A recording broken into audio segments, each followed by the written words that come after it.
Status connected. Facebook Live connected. Rumble connected.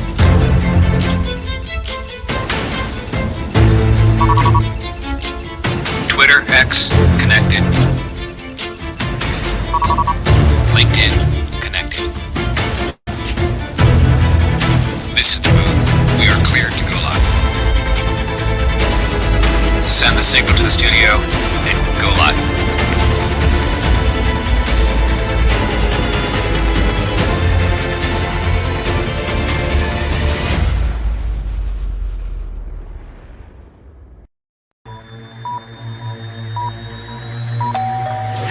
Bliss with Elizabeth show, ready to go live in 3, 2.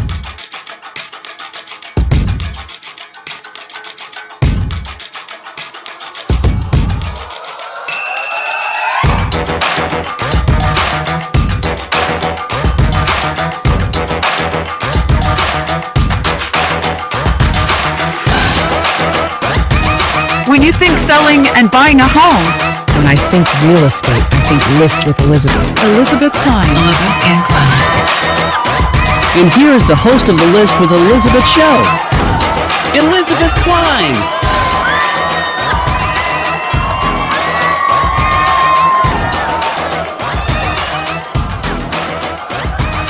Hello, everybody. Elizabeth Kline here. I'm so excited to be back. We are shooting our second show today.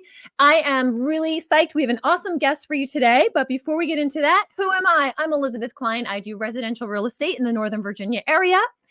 That means I help buyers and sellers buy and sell homes. So I could cover 1,000 topics in this podcast. However, the number one thing you can do if you're going to buy or sell a home anywhere in the country is to get a top-notch agent to represent you. They are in the trenches. They are seeing problems and issues come up day in and day out that you couldn't even imagine exist. So if you're not in the Northern Virginia area and you need an agent referral, please reach out. I would be happy to connect you with someone nationwide that will be excellent to assist you. If you are in the Northern Virginia area, give me a call and I personally can help you through the process. So today's show, we have an amazing guest. His name is Jeffrey Neilsen, and he's going to talk about wealth building as it relates to real estate. So there's a lot of topics that are going to come up with this. We're going to go through 8 topics surface level, and what we may do is dive into each one individually in further shows, in future shows. So today I'm going to bring on Jeffrey Neilsen. Jeffrey and I worked together for many, many years. He is an excellent lender, and again, in the Northern Virginia area on Team Neilsen, and he is with Movement Mortgage. Welcome to the show, Jeffrey. Thank you for having me, Elizabeth. So glad to be here. Absolutely. Good to see you again. So we are going to let you kind of give your thoughts on wealth building as it relates to real estate, as I mentioned. And the first thing I want you to hit a little bit on is the classic rent versus buy argument, okay, and how that relates to wealth building. What are your thoughts on that? Absolutely. So have been producing or helping buyers for 21 years. You can imagine all the renters we've seen turn into buyers and seen their lives change for the better.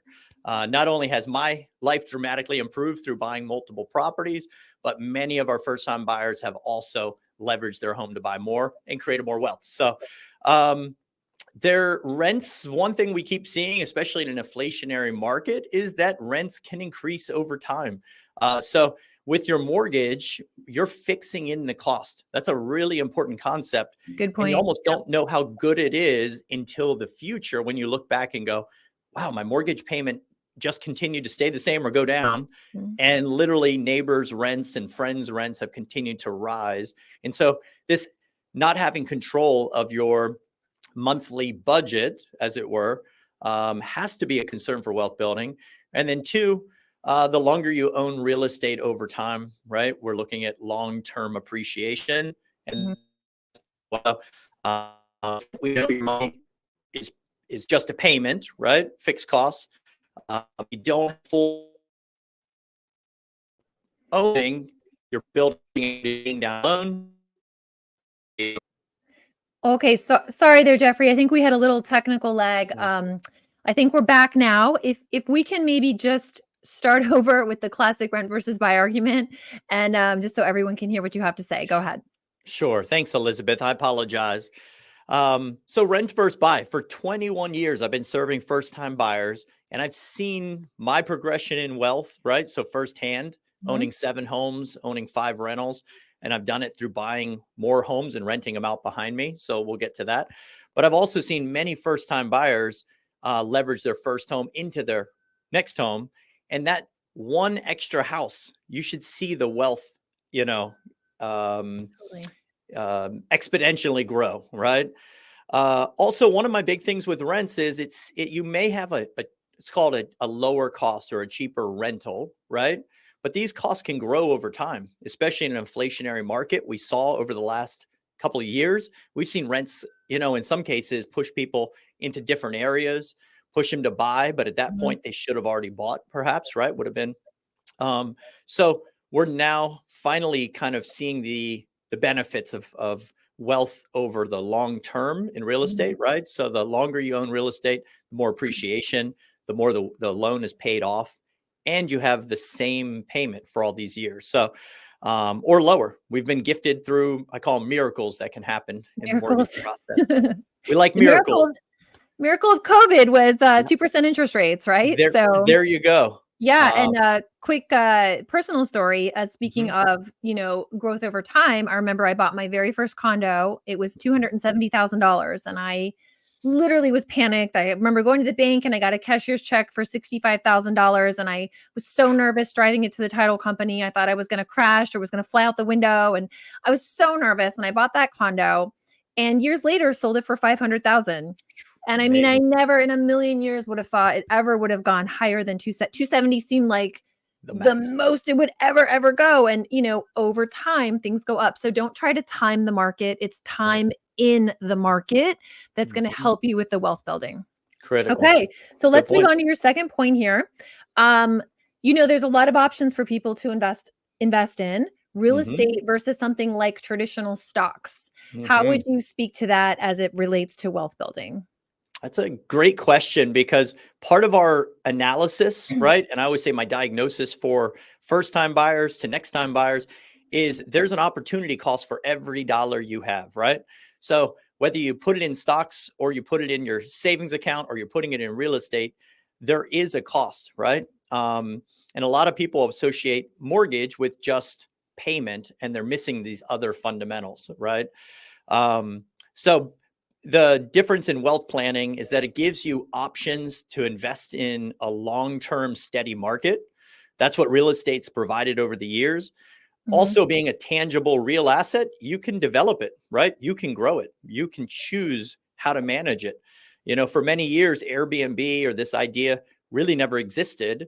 And so now you've got everyday people that travel for work and can let someone Mhm. else, pay off their property while they're not there. So there's a lot of things you can do when you own that can also be a real asset. So yes, investing in the stock market and other things are very important to a full wealth plan, but they should Mhm. be done together, not one or the other. And a lot of times people really get hung up on a lot of times maybe, one or the other. And so hearing and having a financial planner involved in these decisions is very helpful as well. Mhm. And I think that, that may lead us into also your third point here. What are the tax benefits to building Mhm. wealth through real estate? When you buy a house, it's more like you said, your mortgage payment isn't just a payment. There's Mhm. a portion of that goes to principal. There's a portion that goes to interest. Mhm. And that interest portion then leads to some tax benefits. And sometimes people forget that. When you're Absolutely. renting, no tax benefits, right? You're paying Correct. someone else's mortgage at that point. Correct. Some staggering numbers. The bigger the mortgage, I mean, I remember the first the property that I last owned, my last primary, and if you put 3 years of rents, at $3,000, $3,200 a month, it was $192,000 I had to write in the lease that this guy was going to pay me. It's been Yeah. 8 years, mind you, so I don't even know the math off the top of my head, but Yeah. is that close to $1 million he sent me? I don't know, but it's a lot of money. Oh my God. Um, Yes. so back to the question, tax benefits. So, Tax benefits. with rates so low for so long, a lot of people really forgot about tax benefits. We kind of stopped talking about it. Mhm. Also, the tax code changed. Now with higher interest rates, we're seeing, even though the standard deduction's gone up some, it's 29,000 and change for married, 12,950 for single.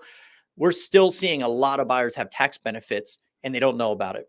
And if you don't know, then you're only looking at the payment. You're missing, maybe $200, $300, $400, $500 in tax benefits monthly that you can expect at the end of the year. Also principal. And the higher the rate, the lower the principal in the beginning, but it's still your savings account, right? And we have to account for it. And eventually when they refinance, they'll be really shocked when that, number goes from $500 to maybe $900 of principal, or $750, $800. It's really exciting watching that principal grow as your interest decreases. So people out there listening, Jeffrey's talking a lot of lender terms, things you may not understand. The point is, there are things to talk about. And if you are going to buy a home and you want to understand more about how your tax savings would be for you with this particular purchase, with your particular income, someone like Jeffrey can whip out his calculator, and calculate that out. And he might say, hey, look, your payment might be $1,000 a month, but really you're going to get $400 a month back at the end of the year in tax savings. So just rely on the professionals. Again, best thing you can do if you're going to buy or sell a home is get a true professional to guide you in the lending side and in the real estate side. So this is just to open your mind to understanding that there are implications that you just may not think about. When you're getting excited over a pretty house on the market, you're thinking, oh, I love the living room. You're not thinking, what are my tax benefits? So just bear that in mind. Okay. That's the part, Elizabeth, I was going to say, is that it's free to get expert counseling, to get all these years of experience. My 10,000 hours, I keep hitting the mic, is yours for free. So why a consultation just to learn some things and some different angles of finance that you may not have thought of? Almost inevitably, every conversation leads to a little bit of an aha moment, like, oh, I didn't think about that, or I had forgotten about that. And then you're also talking about the expert. Just lean on an expert. Absolutely. Right? Lean on experts like us. Okay. There you go. Let's move on here. Very, very exciting point with real estate is you don't have to have hundreds of thousands of dollars saved up. You can leverage other people's money. What do you mean by that, Jeffrey? Explain that a little bit more. So this is definitely back to my, my early college years, reading Robert Kiyosaki, getting super excited about how can I grow real estate without having millions of dollars. Cause I was 20 something, got my first job, $25,000 salary. And I was able to buy my first home, thankfully a veteran, but I still needed $3,000, but $3,000 to control a $200,000 home, pretty incredible. So the concept of leverage is so important because it actually allows you to own more assets with less money.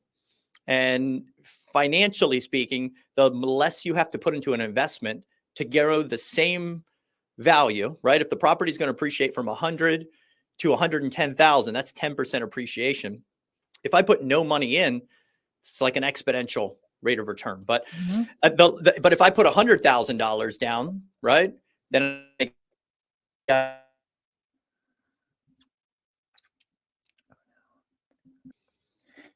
all right, everybody. Sorry, we're having a few technical difficulties today.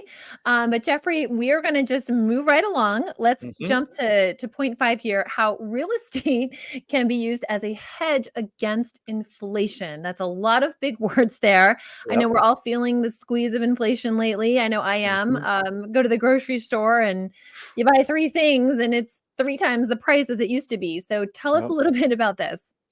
Sure. So historically, real estate has always been one of those assets, unlike the stock market, which can move up and down cyclically, right? So we've got the real estate has always been a long-term hedge against inflation because it keeps up with inflation. Essentially, price appreciation is price inflation, right? When things are moving up, real estate tends to model also the inflationary, market. So 2020, whatever, when COVID hit and we saw this inflationary period, I didn't immediately think, wow, real estate's going to catapult up, right? We were all panicked. We were all scared. I had buyers considering getting out of contract. And I'm like, think about it, guys. Yeah. The fundamentals are so good, right? So I'm glad they listened, even with lots of persistence. So Good little and buyers. they're glad. Yeah. Yeah, of course.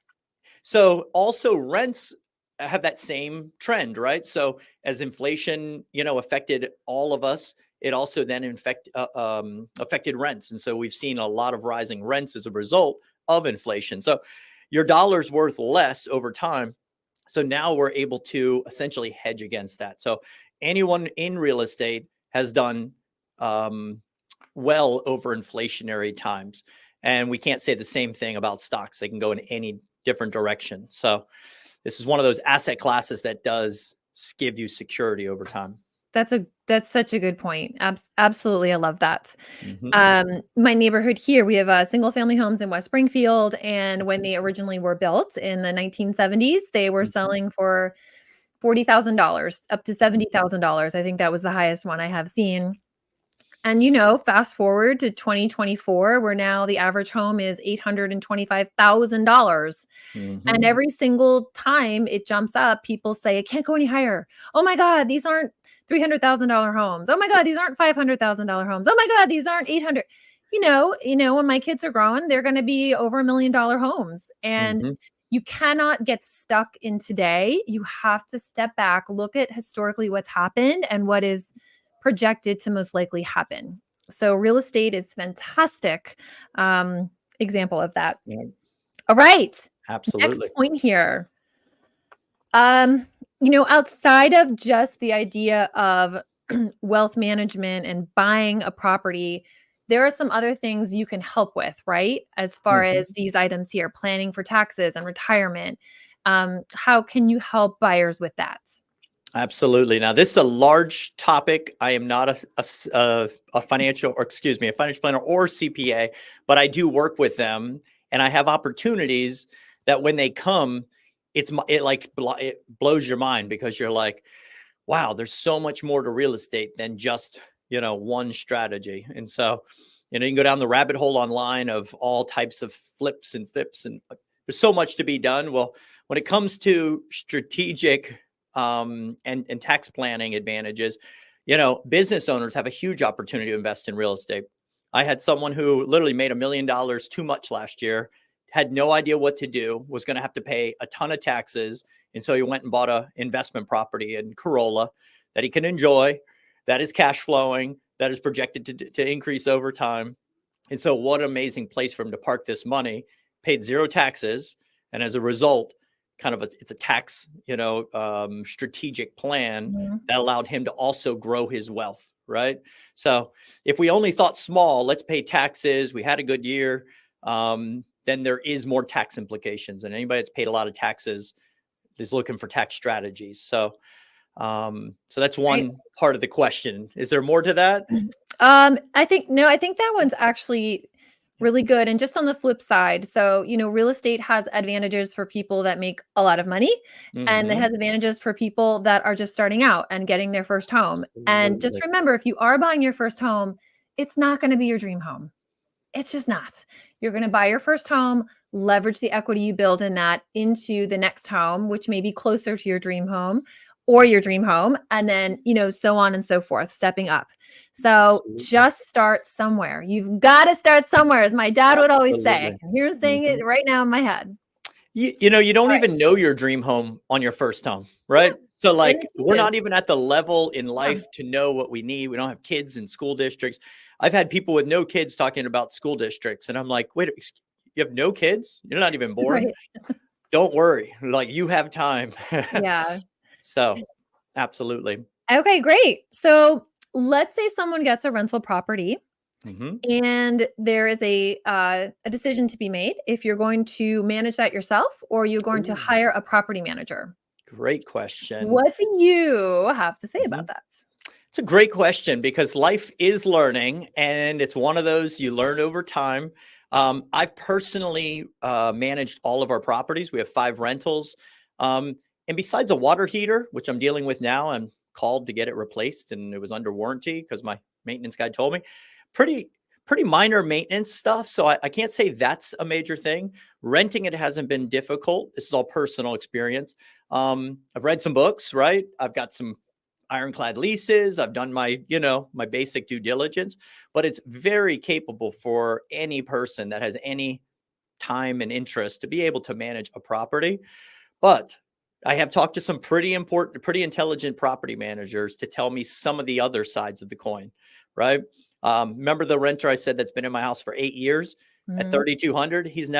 It's never changed. I haven't managed the property, if that makes sense. So I kind of set it and forget it.